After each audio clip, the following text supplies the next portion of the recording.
আমি ইলিশ মাছ দিয়ে গাটি কচু করব বলে দেখো গাটি কচুটা একটুখানি ভাপিয়ে নিয়েছি কেটে, আর তার সাথে একটা আলু নিয়ে নিয়েছি ছোটো ছোটো করে কেটে। এখানে আমি নিয়ে নিয়েছি ইলিশ মাছের মাথা। আমি ইলিশ মাছের মাথা দিয়ে একটু আগে লাল লাল করে ভেজে নেবো।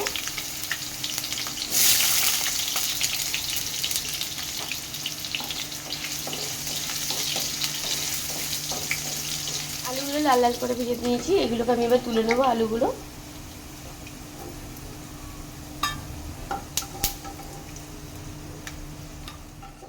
মাছের মাথাগুলো ভেজে নেবো।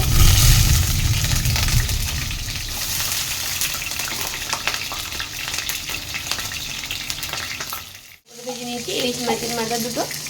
এবার আমি ফোড়ন দিয়ে দেবো এতে তেজপাতা, শুকনো লঙ্কা আর কালো জিরে। ফোড়নটাকে আমি ভালো করে ভেজে নেবো।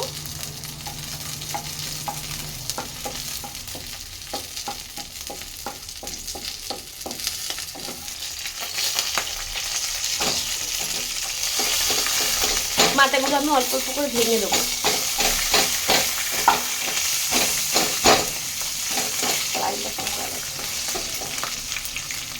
এখানে আমি নিয়ে নিয়েছি সর্ষে আর 3টে কাঁচা লঙ্কা বাটা। এটা আমি এর মধ্যে দিয়ে ভালো করে কষিয়ে দেবো।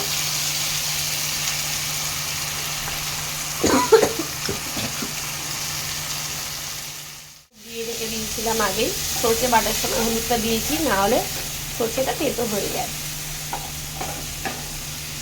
এর মধ্যে আমি দিয়ে দেবো পরিমাণ মতো নুন।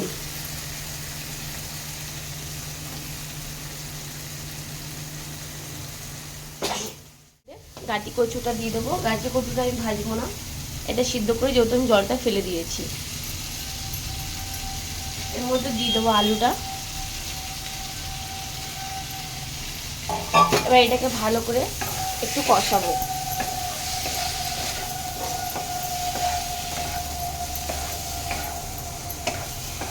গাটি কচুটা খুব ভালো হচ্ছে, তাড়াতাড়ি গলে গেছে। আর তোমরা এটাকে কেটে আলুর মধ্যে ছোটো ছোটো করে কেটে ভেজেও করতে পারো। এটাকে আমি একটু কষিয়ে নিয়েছি। এবার আমি যে মশলাটা বেটেছিলাম ছোটো মিক্সি জারের মধ্যে আমি একটু জল দিয়ে দিয়েছিলাম, আমি ওই জলটাই এর মধ্যে দিয়ে দেবো।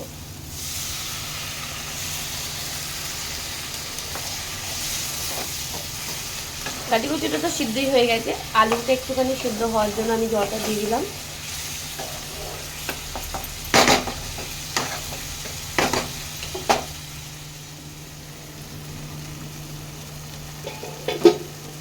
বন্ধুরা দেখো, ইলিশ মাছের মাথা দিয়ে গাটি কচুটা আমার রেডি হয়ে গেছে। এরকমই হবে। আমি কিন্তু আজকে গাটি কচুটাকে পুরো গলিয়ে দিয়েছিলাম। এতে গরম মশলা, ধনেপাতা কিছুই দেবো না আমি। বাড়িতে ট্রাই করবে আর আমাকে প্লিজ তোমরা কমেন্ট করো।